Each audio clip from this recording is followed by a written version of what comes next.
Hi, and welcome back to a newspaper analysis session.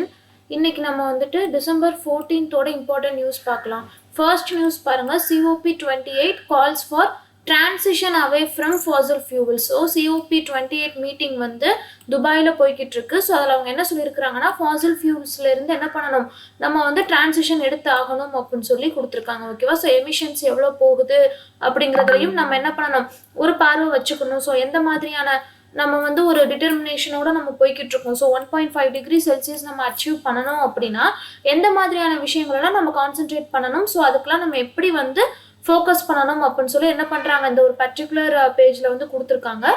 So அதில் main பாயிண்டாக Fazil ஃபியூல்ஸ்லேருந்து நம்ம என்ன பண்ணணும், டிரான்சிட் ஆகி வரணும் அப்படின்னு சொல்லி கொடுக்குறாங்க. ஓகேவா?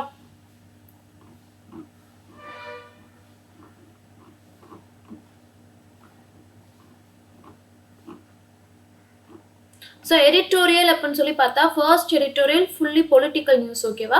ஸோ செகண்ட் எடிட்டோரியல் எதை பற்றி பேசுகிறாங்க அப்படின்னா, அதாவது ஸ்ரீலங்காவில் இருந்து என்ன பண்ணுறாங்க, அகதிகளாக நம்மளோட நாட்டுக்கு வந்தவங்களுக்கு சிட்டிசன்ஷிப் கொடுக்கறத பற்றி என்ன செஞ்சுருக்காங்க, பேசியிருக்காங்க. ஸோ இதுவுமே எனக்கு நமக்கு பாலிட்டி ரிலேட்டடான நியூஸ். ஓகேவா?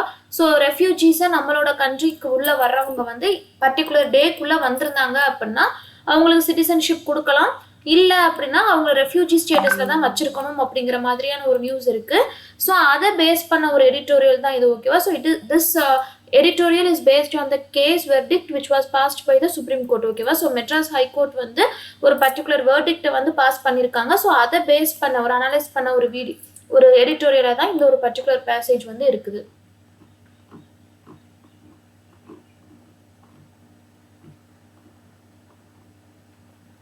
இதில் பாருங்க, மத்திய பிரதேஷ்க்கு வந்து சிஎம் செலக்ட் பண்ணியாச்சு. ஸோ அதில் வந்து மோகன் யாதவ் என்ன பண்ணுறாங்க, சிஎம்மா பதவி ஏற்கிறாங்க அப்படிங்கிறத வந்து இந்த இடத்துல கொடுத்துருக்காங்க.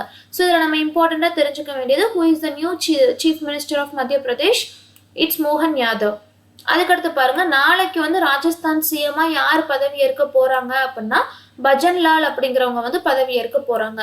அப்போ மிசோரம், சத்தீஸ்கர், தெலுங்கானா, மத்திய பிரதேஷ், ராஜஸ்தான் இந்த 5 ஸ்டேட்டோட நியூ சிஎம்ஐ என்ன பண்ணணும், நம்ம வந்துட்டு ஞாபகம் வச்சுக்கணும். ஸோ இதுதான் பர்டிகுலராக இந்த 5 ஸ்டேட்டுக்கும் இப்போ சிஎம் மாற்றிருக்காங்க. ஸோ அது யார் யார் அப்படிங்கிறத வந்து நம்ம ஞாபகம் வச்சுக்கணும்.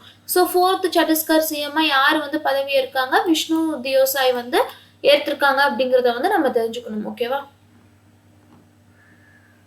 ஸோ இதில் பாருங்க, road fatalities rice in India despite global drop, WHO.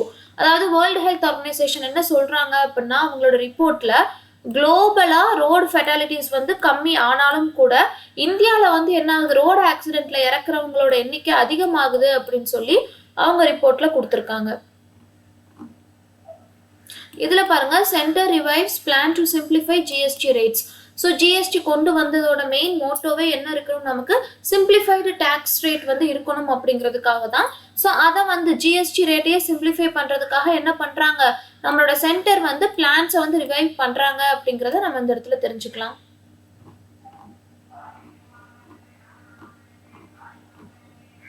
So இந்த இடத்துல பாருங்க, Sri Lanka appoints new cricket selectors அப்படின்னு சொல்லி கொடுத்துருக்காங்க. ஸோ ஸ்ரீலங்காவோட கிரிக்கெட் போர்டு வந்து என்ன பண்ணுறாங்க அப்படின்னா நியூ செலக்டர்ஸை வந்து அப்பாயிண்ட் பண்ணுறாங்க அப்படிங்கிறத வந்து நம்ம இந்த இடத்துல தெரிஞ்சுக்கலாம். ஸோ இன்னைக்கு இம்பார்ட்டன்ட் நியூஸஸ் அவ்வளோதான். நாளைக்கு நியூஸில் பார்க்கலாம். தேங்க்யூ ஃபார் வாட்சிங்.